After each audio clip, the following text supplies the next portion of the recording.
예수님이 이제 새벽에 27장 1절에 보면 새벽에라고 이야기합니다.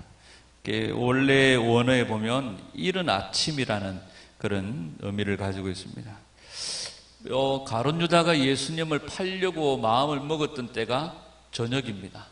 그리고 예수님이 최후의 만찬을 마치시고 산에 기도하러 가셨다가 산에서 붙잡히시죠. 그러니까 이 예수님이 대제사장들과 서기관들과 이 종교 지도자들에게 신문을 받는 데에 엄청나게 빠른 시간들이 짧은 시간 안에 빠르게 진행이 되어집니다. 그러니까 가룟 유다가 마음을 먹은 시간이 저녁이거든요. 팔려고 마음을 먹은 시간이 저녁인데 이미 이들이 판결을 이미 내려버린 것입니다. 뭐라고 판결을 내립니까? 예수님을 죽이려고 사형이라는 판결을 내려버린 거예요. 사형이라는 판결을 내린 시간이 언제입니까? 새벽입니다. 그러니까 엄청나게 빠르게 일이 진행되어져 버린 거예요. 언제 일이 진행된 겁니까? 밤에 일어난 겁니다. 원래의 이 율법을 이렇게 구체적으로 상세하게 지켜 내려오는 유대인들의 그 전성을 따로 기록해 놓은 미시칸이라고 하는 그 기록에 보면 사내들인 공회는 밤에 모이지를 않습니다. 밤에 재판을 하지 않습니다. 그런데 밤에 재판을 하지 않는 사내들인 공회가 아주 짧은 시간 안에 모여서 예수님을 모함해서 예수님은 사형이라는 선고를 내려버린 시간이 이른 아침에 일어났다, 그렇게 얘기합니다. 그러니까 이건 죄수의 입장에서는 억울하기 짝이 없죠. 또 아니면 죄수의 가족들이나 형제들이 볼 때에는 변명할 기회도 없고 변론할 기회도 없습니다. 그러니까 정식적인 재판이 밤에 이루어지지 않으니까 당연히 가족들은 그때에 무슨 변론이나 변호를 할 생각도 못 하는 거죠.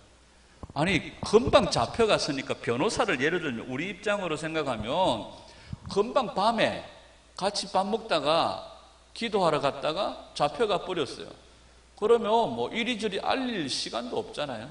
오늘날 같이 SNS가 잘 된 것도 아니고 페이스북에 올리면은 금방 온 세계 퍼지고 이런 것도 아니잖아요. 그러니까 변호할 기회도 없습니다. 사내들인 공회가 정식 재판이 모이지도 않는 시간에 자기들끼리 모여서 막 해결해 버리는 거예요. 마치 오늘 이 시대의 모습들과 비슷한 것 같아요. 자기들끼리 모여서 한다고 하는데 아까 잠깐 나오다가 정규제 TV를 들으니까 열받아가지고 그러더라고요. 나라의 대통령이 처음 취임을 하면서 대통령 집무실에다가 청년 일자리를 자기가 책임지고 막아내겠다. 그리고 청년 일자리, 청년 실업률을 책임지고 막아내겠다 해서 최대 공약으로 청와대 상황실에 상황판을 만들고 해서 했는데 오히려 곤두박질 치는 거예요. 실업률이 더 높아지는 거예요. 청와대에서 내놓은 변명을 제가 듣고 밥 먹다가 밥을 토할 뻔했어요. 무슨 변명을 하느냐면 청년 실업률이 앞으로 청년 숫자가 적어지면 청년 실업률은 자동적으로 떨어지게 돼 있다는 거예요. 제가 그 얘기를 듣다가 밥 먹다가 밥을 토할 뻔했어요. 그러면 앞으로 노인들이 줄어들면 노인 문제는 해결될 거고, 앞으로 입시 문제가 해결되려면 학교가 문을 닫으면 입시 문제가 해결될 거고, 그런 소리를 누가 못하겠나 싶은 생각이 드는 거예요. 청년들이 줄어들면 당연히 청년 문제가 해결되겠죠. 그걸 대책이라고 얘기하는 게 참 대책 없다 하고 밥 먹다가 그 얘기를 듣다가 제가 밥을 토할 뻔했는데 웃어서 정규재 씨가 그러더라고요. 미친놈들 아니냐고 이런 얘기를 하더라고요. 근데 지금 나라에 돌아가는 모습들을 보면서 정말 미친 것 같고, 정말 이게 도대체 무슨 일이, 이런 일이 자기들 마음대로 주물러 버리고 법도 없이 시간에 어떤 구애도 없이 뒤에서 은밀하게 이루어지는 것 같고, 뭔가 이게 답답한 현실들 같잖아요. 예수님이 지금 그런 상황 가운데 있는 거죠. 아니, 이게 법적으로 모이지도 않는 시간에 자기들끼리 모여서 재판을 해버리고 판결을 내려버리고 정확한 증거도 없는데 사형 판결을 내려버리고 자기들이 스스로 죽일 수 없으니까 빌라도에게로 넘겨버리고 하는 이런 모습들을 봅니다. 그런데 이렇게 어두운 시간 속에 우리가 봐야 될 게 뭐냐 하면 이것들을 보면서 분노할 게 아니라는 거죠. 이 역사의 어두움 속에 정말 저녁에 가룟 유다가 팔 마음을 가지고 나갔는데 이른 아침에 벌써 문제가 다 끝나버린 거예요. 우리가 어떻게 손쓸 시간도 없고 어떻게 해결할 시간도 없고 변명할 시간도 없이 막 일이 진행되어져 버린 거죠. 우리는 이 문제들을 보면서 탄식하고 이거 도대체 하나님 뭐 하시냐고 이렇게 말할 수 있을 것 같지만 하나님이 이 어둠의 시간에 하나님이 일하고 계시다는 것을 우리가 봐야 됩니다. 하나님이 일하고 계신다는. 아니 도대체 하나님이 어떻게 일하고 계시냐?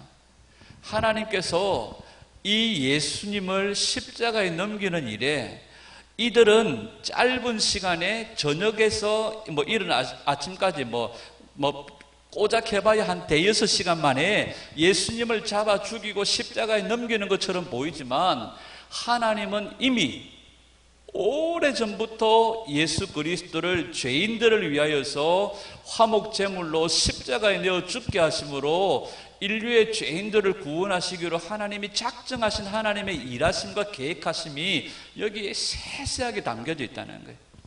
우리가 역사의 어두운 면만 보면 가슴이 답답하고 정말로 죽을 것 같아요. 그러나 우리가 분명히 기억해야 될 것은 역사의 주관자는 하나님이시라는 거예요.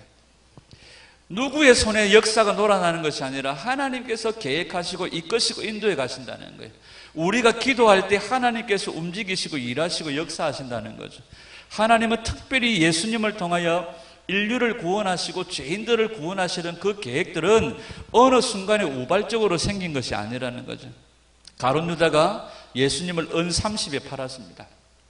은 30에 팔고 나니까 마음에 죄책감이 드는 거죠. 그래서 은 30을 어디다가 제사장들에게 가져가서 나 이 돈 안 받겠습니다. 내 예수님을 판 거 물러주세요. 물을 수 없다. 그래서 이 은 30을 성전 안에다가 성소 안에다 던져버립니다. 왜 성소 안에다 던져버리느냐 하면 원래 정해진 이스라엘의 성경을 보면 원래 정해진 규칙이 사람은 그 정해진 값이 있습니다. 여러분 요셉이 보디발에게 팔릴 때 미디안 상인들에게 팔릴 때 얼마에 팔렸습니까? 얼마에 팔렸습니까? 은 20이라고 했어요. 얼마에 팔렸습니까? 은 20에 팔렸어요. 왜 은 20에 팔렸습니까? 20세 이하예요. 30세 이하예요.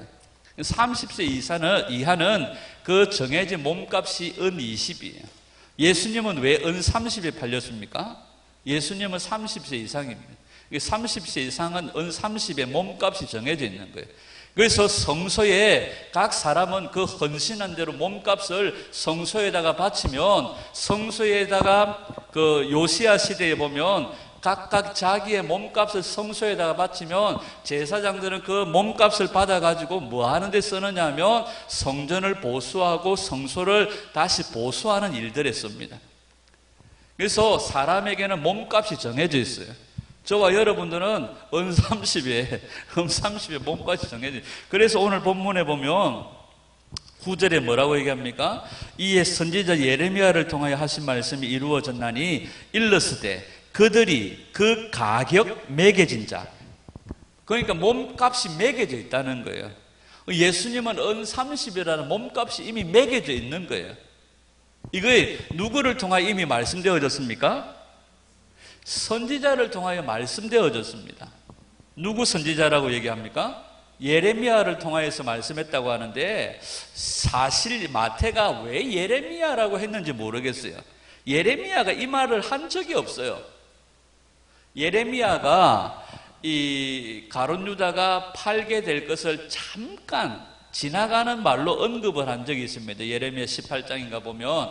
그런데 이 가격 매겨진 자, 그러니까 이 가격 매겨진 자의 은 30을 가지고 나를 팔 것이라고 말한 이 이야기는 예레미야가 한 이야기보다는 스가랴가 한 이야기입니다. 자, 스가랴 11장을 한번 찾아보겠습니다. 한번 찾아서 보십시오. 스가랴 조금만 앞으로 넘기면 있으니까 스가랴 11장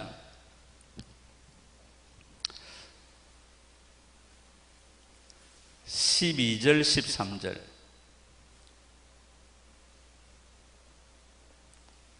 스가랴 11장 12절 13절. 찾았습니까? 같이 한번 읽어보겠습니다. 시작. 내가 그들에게 이르되 너희가 좋게 여기거든 내 품삯을 내게 주고 그렇지 아니하거든 그만두라. 그들이 곧 은 30개를 달아서 내 품삯을 삼은지라. 여호와께서 내게 이르시되 그들이 나를 헤아린 바 그 삭을 토기장에게 던지라 하시기로 내가 곧 그 은 30개를 여호와의 전에서 토기장에게 던지고. 이 이야기가 바로 마태복음 27장 9절에 나오는 이 이야기입니다. 예수님께서 은 30에 팔리게 될 것이고 또 이 은 30이라는 돈이 다시 토기장의 밭을 사는데 사용될 것이라는 것이 이미 스가랴 선지자를 통하여서 예언되어졌다는 거예요.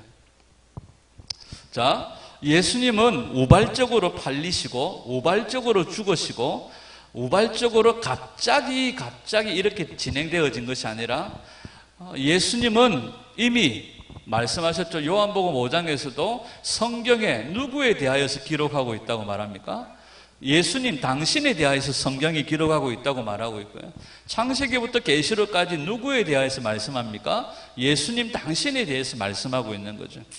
그리고 이미 창세기가 기록되기 전에 마귀의 타락이 있었고 하나님은 이 마귀를 어디에요? 무저갱과 이청천이라고 그러죠. 공중에다가 가두어서 묶어 놓으셨잖아요.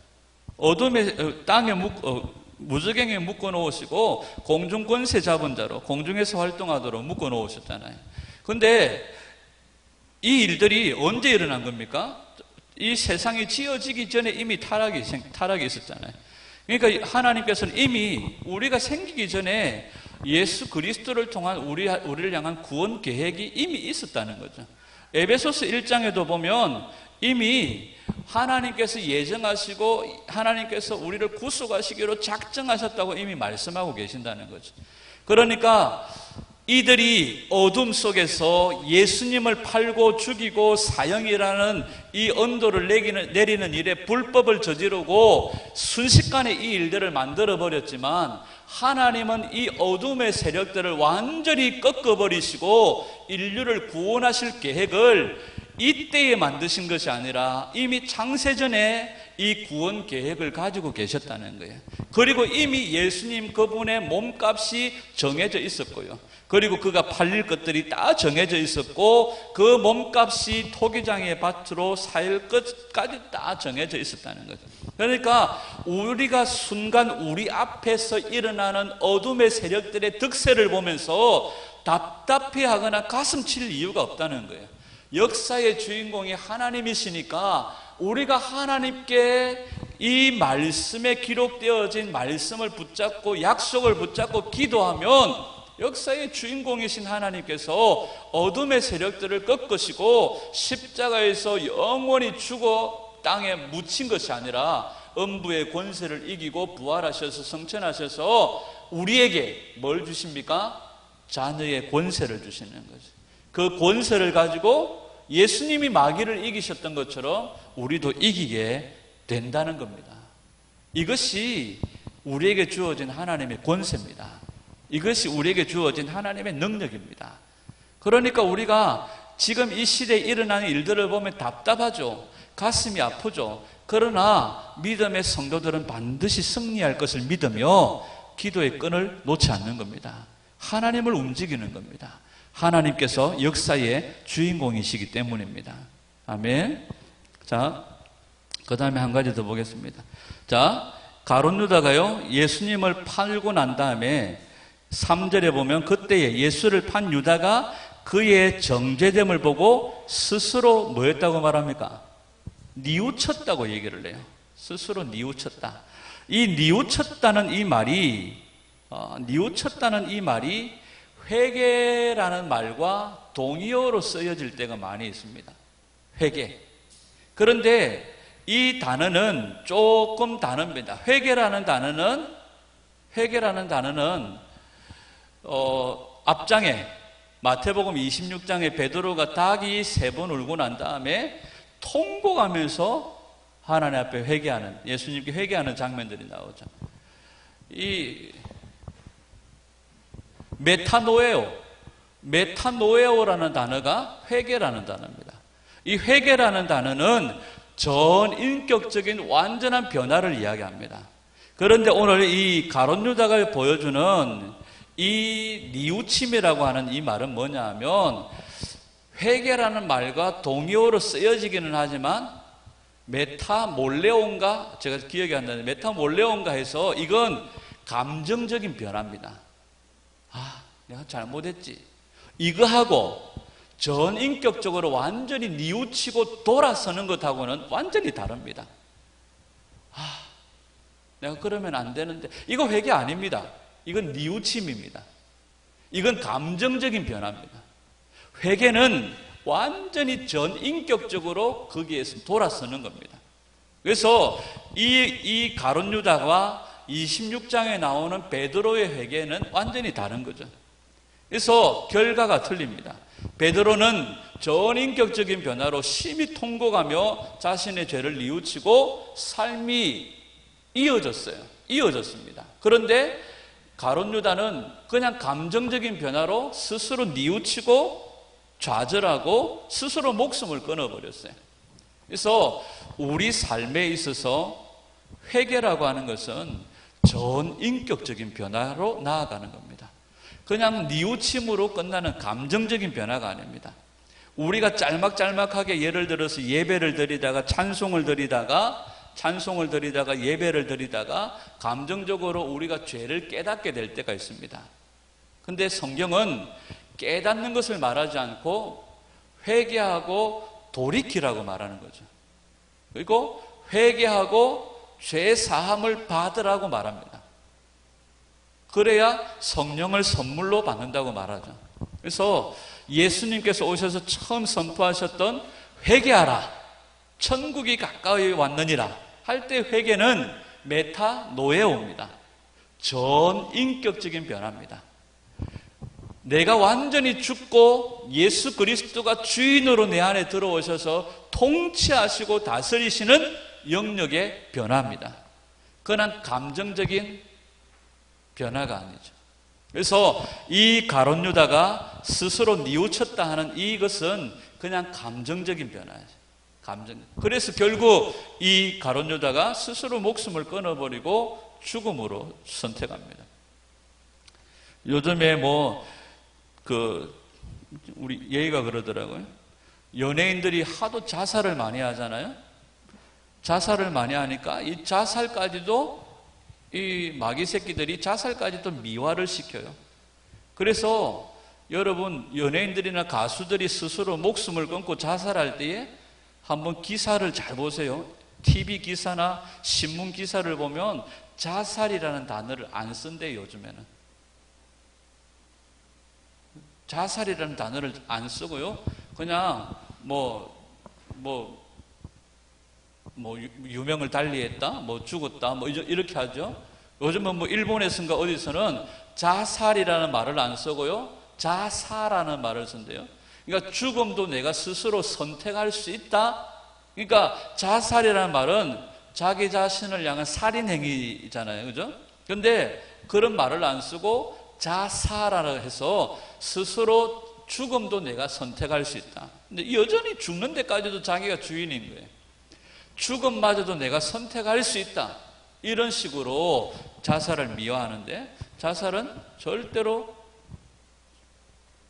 우리 교단에서도 그러더라고요. 기독교 윤리학을 가르친 우리 교단의 교수도, 지금 신대원 원장을 하고 있는 교수도 그런 얘기를 하다고요.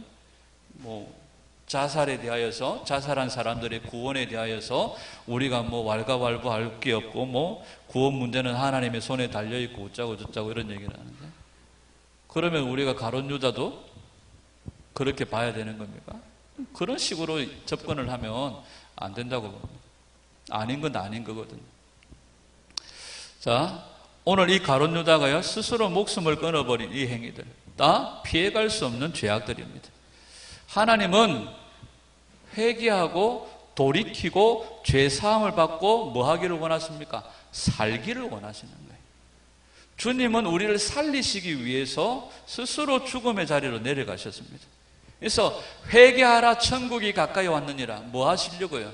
회개해서 죄사함 받고 돌이켜서 살리려고 예수님이 죽으셨는데 스스로 죽는 대로 내려가는 건 예수님도 말리지 못하는 일이죠.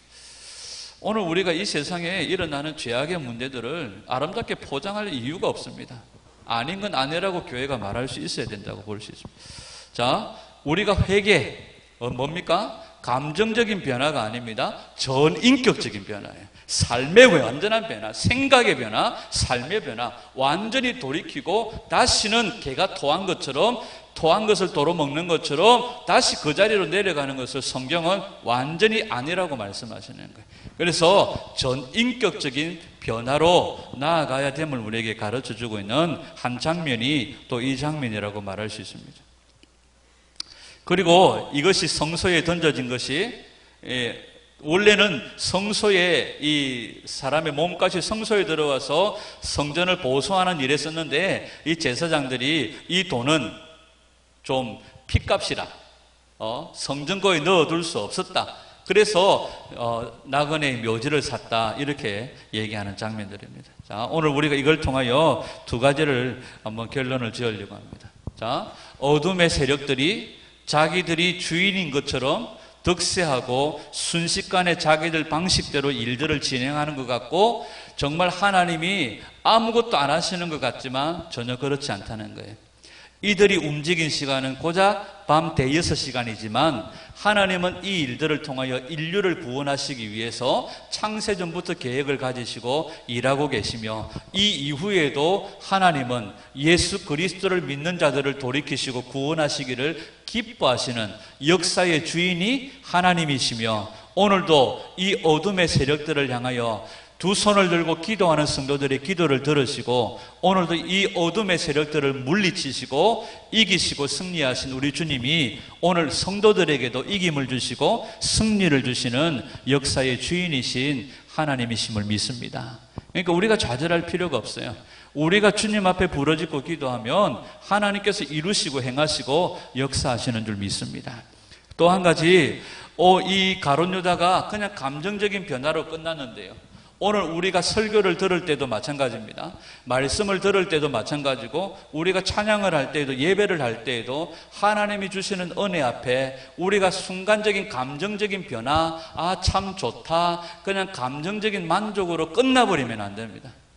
모든 예배, 모든 말씀 앞에서 감정적인 변화가 아니라 그 말씀을 붙잡고 살아서 나의 전인격적인 변화, 나의 삶의 완전한 변화를 이루어서 그리스도의 장성한 분량에까지 자라가고 그리스도를 닮은 작은 예수가 되어져서 그리스도를 닮은 작은 예수가 되어져서 이 땅 가운데 하나님의 나라를 전파하는 하나님의 사람으로 세워져야 될 줄 믿습니다. 그래서 무엇이든지 우리가 하나님 앞에 설 때마다 하나님께서 내게 주시는 말씀 앞에 감정적인 변화가 아니라 하나님이 내게 주시는 은혜 앞에 그냥 순간적인 어떤 감동이 아니라 하나님 앞에서 인격적인 변화의 삶을 살도록 날마다 몸부림치며 우리에게 힘 되시는 성령님을 구하고 그 성령님과 동행하는 은혜가 있어야 할 줄 믿습니다. 오늘도 하나님께서 역사의 주인이십니다. 오늘도 부르짖는 성도들의 기도를 들으시고 오늘도 역사를 움직이시고 일하시는 하나님이십니다. 이 대한민국의 모습들을 보면서 어둡고 정말로 어떻게 될지 한치 앞을 모를 것 같고 많은 역사학자들이, 많은 사회학자들이, 많은 정치인들이 베트남이 공산화될 때보다 더 최악의 수준이라고 말합니다. 그러나 이 땅에 기도하는 성도들이 있습니다. 이 땅에 부르짖는 성도들이 있습니다. 그리고 하나님께서 오늘도 우리를 주목하여 보고 계시고 이 대한민국이 처음 시작할 때 하나님과 맺은 언약이 있습니다. 하나님은 이 대한민국이 그 언약을 지키시기를 원하십니다. 더 우리가 부르짖어야 되고 더 우리가 외쳐야 되고 더 우리가 하나님 마음을 가지고 내가 원하는 것이 아니라 하나님 마음을 가지고 기도해야 될 줄 믿습니다. 그럴 때 하나님께서 이루시고 지금까지 붙들고 오신 주님께서 놓지 않으시고 이 대한민국을 통하여 마지막 선교 완성을 이루는 나라가 되게 하실 줄 믿습니다. 또 한 가지 우리가 다른 이들을 볼 것이 아니라 우리 자신들을 보면서 나의 삶의 변화를 위해 더 기도하고 더 몸부림치는 우리들이 되어야 될 줄 믿습니다. 우리도 말씀 안에 있지 않으면, 우리도 예수님 안에 있지 않으면 정말 거역하고 거절하고 도망치고 배반할 수밖에 없어요. 누구는 태어날 때부터 이름표를, 베드로라는 이름표를 달고 태어납니까? 그렇지 않습니다. 누구는 태어날 때부터 복개도에 1위의 탈을 하나 더 가지고 나오는 사람이 있습니까? 그렇지 않습니다. 마지막 때에 미혹하는 자는 반드시 교회 안에서, 우리 무리들 가운데서 나올 수 있다고 성경은 이야기합니다. 내가 하나님 말씀 앞에 바로 서 있지 않으면 내가 미끄러지고 뒷걸음쳐서 믿음에서 떨어질 수 있다는 거예요. 내가 가룟 유다의 자리에 앉을 수도 있고 내가 베드로의 자리에 앉을 수도 있다는 겁니다. 내가 바울의 길을 갈 수도 있다는 겁니다. 성령님 의지하면서 끝까지 날마다 나의 삶에 완전한 인격의 변화가 일어나서 예수님처럼 우리가 순결함으로 준비되지 않으면 마귀는 오늘도 우리를 미혹하고 오늘도 우리를 넘어뜨리려고 한다는 거죠. 오늘 우리 김영표 목사님의 설교를 들으면서 사모님이 김영표 목사님 보고 그랬다고 그러더라고요. 메시지 전하러 서울을 갔었는데 하룻밤 자고 이제 집에 간다고 하니까 조심하세요. 처음에는 그 조심하라는 말이 그냥 차 조심, 길 조심하라는 이야기로 들었대요. 그 얘기가 아니고 이제 강의를 마치고 저녁이 너무 늦은 시간이니까 차가 이제 강원도 시골로 내려가는 차가 끊기니까 이제 그 터미널 근처에서 하룻밤 찜질방에서 자고 그 다음날 일찍 이제 집으로 내려가야 되니까 조심하라는 말이 워낙 그런 동네가 음란하고 그러니까 조심하라고. 사모님이 목사님 보고 그러더니, 목사님이 사모님 보고, 아이고, 내 모양을 봐라. 누가 나를, 그렇게 하겠냐고 그러니까 사모님이 정색하면서 정확하게 이런 얘기. 사탄이 사람을 가리더냐. 사탄이 돈 없다고 피해가고, 못생겼다고 피해가고, 못 배웠다고 피해가고, 사탄이 사람을 가리더냐. 사탄은 사람 안 가린다. 누구든지 사탄은 넘어뜨리고 잡아뜨려서 자기 백성 만든다는 거예요. 오늘 우리가 가룟 유다의 자리에 설 수도 있습니다. 우리가 항상 깨어있지 않으면, 날마다 말씀 안에 서 있지 않으면 우리는 항상 깨어있어 주님 앞에서 말씀을 들을 때, 먹을 때 삶의 변화, 완전한 인격의 변화, 정말 나는 완전히 죽어버리고 예수로 사는 갈라디아서 2장 20절의 삶으로 날마다 이기는 우리 보암로 모든 성도들이 되기를 간절히 소원합니다. 그래서 우리 보암로 모든 성도들 한 사람도 낙오됨 없이 갈라디아서 2장 20절의 삶을 살아서 천국 백성 다 될 수 있기를 주님의 이름으로 축원합니다. 기도하겠습니다.